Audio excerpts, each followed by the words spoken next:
The most obsolete idea is go to school, get a job, work hard, save money, get out of debt, and invest for the long term in the stock market. See, why would you save money when they're printing trillions of dollars?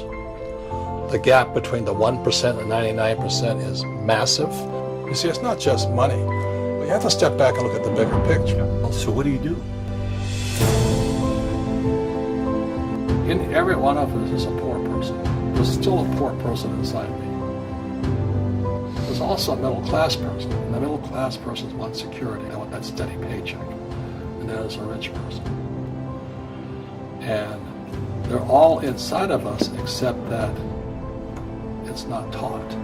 You're taught to go to school, get a job, and get a paycheck. You're not taught how to get rich. If you read Rich Dad, Poor Dad, my rich dad refused to pay me. He said the paycheck was one of the most damaging things you could take in your life. He says the moment you take a paycheck, you're an employee. And that's the mindset. So my rich dad never paid me. He drove my poor dad, government employee, nuts. You gotta pay people, you gotta pay people. And Rich Dad was not saying that the paycheck was bad. He says you didn't want to be a slave to money. So as an entrepreneur, if Rich Dad folded, I just started another company. I don't need a paycheck.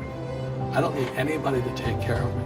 If my government doesn't like me, I move to another country because they need entrepreneurs. Mm-hmm. So the entrepreneur is not so much the business. The entrepreneur is really the mindset and the skill sets and the different set of rules. You see, small business does not operate in the same rules as big business. Entrepreneur is a mindset first, a skill set, and rules. And depending upon whether you're an employee or a small business, mm-hmm. the rules are different. The mindsets are different. The skill sets are different. Instead of get out of debt, I get into debt. I just refinanced $300 million in debt.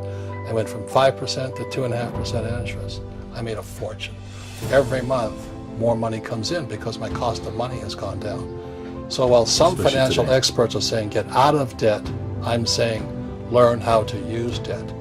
See, when I came back from in Vietnam in January of '73, mm-hmm. the first thing my rich dad said to me was go to school to learn how to invest in real estate. It wasn't real estate, it was how to use debt and taxes. Debt and taxes make the rich richer.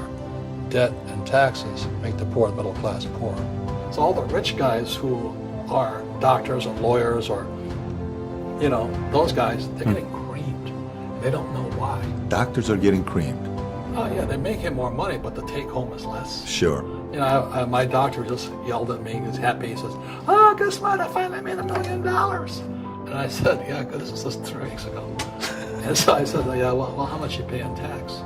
He says, $750,000 in taxes. Mm. So his net was about $400,000. That's not bad.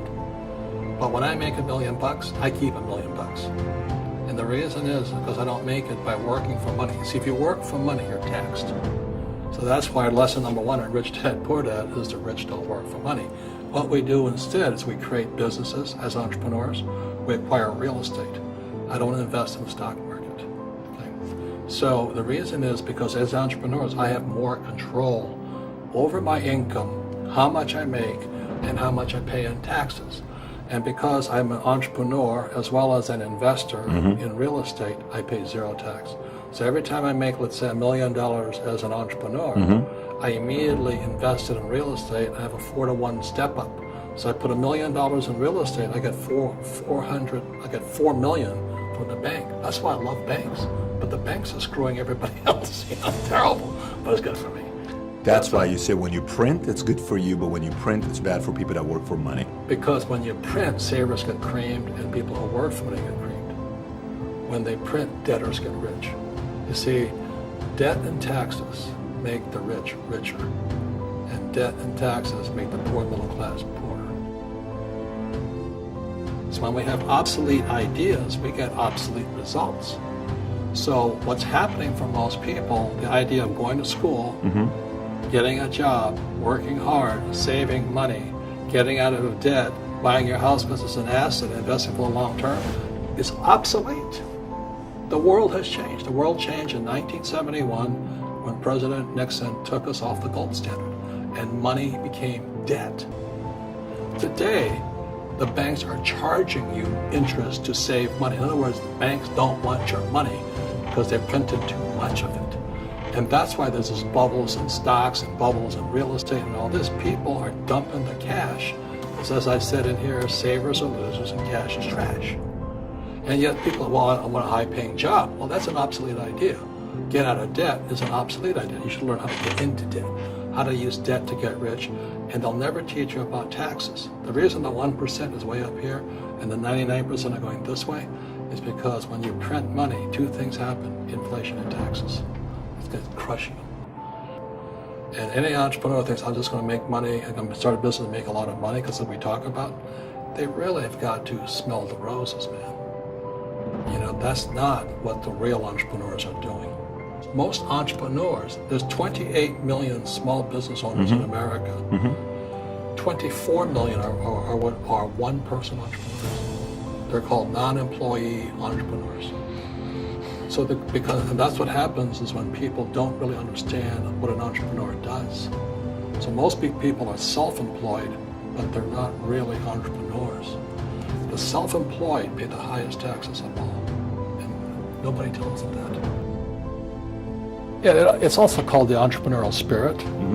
But what we were actually talking about was there's no such thing as a bad economy. You know, there's external, you and I, we all have an external economy, but we also have an internal economy. And the willpower is to change our internal economy. So for me, I can see the good and I can see the bad. I don't really give a damn because I'm going to be rich anyway. But a poor person with a poor personal economy, all they're going to see is a bad economy because they don't know how to make money in any economy. And a middle class person, they have a middle class economy. You know, what they want is a nice house and a steady paycheck and a job and a car. And so when you take their job away, to them, that's disaster. Well, since an entrepreneur doesn't have a job anyway, it's no big deal. So all I'm saying to people, and it's what Bucky Fuller taught me, is always two sides, you know what I mean? Unity is plural, at minimum two. So if you think the economy is bad, it's because your economy is bad. If you think that steady, employment is important, then you'll see an economy without jobs. Your economy. Your economy DNA versus the external economy. Got it. What you control versus what you can't control. I can control. Yeah, it's called an internal focus versus an external focus. So the real entrepreneur has an internal focus. That if they fall down, they say, "Oh, this is good, because I'm going to go up higher." You know, the average person will fall down and say, "Oh, I'm going to take some Prozac," or somebody has a mistake. So, "Oh, the mistakes don't matter." Well, mistakes matter. It means you didn't know something. But a real entrepreneur, whether they fall down, they always can go up. They can stand back up and go higher. Then no matter what happens to them, they get stronger and better and smarter and happier. But a person with a weak internal mindset is that they're so afraid of what happens, it generally happens. Like, people who are afraid of losing their jobs, they generally lose their jobs. You know what I mean? Yeah, no doubt. So everything comes through you.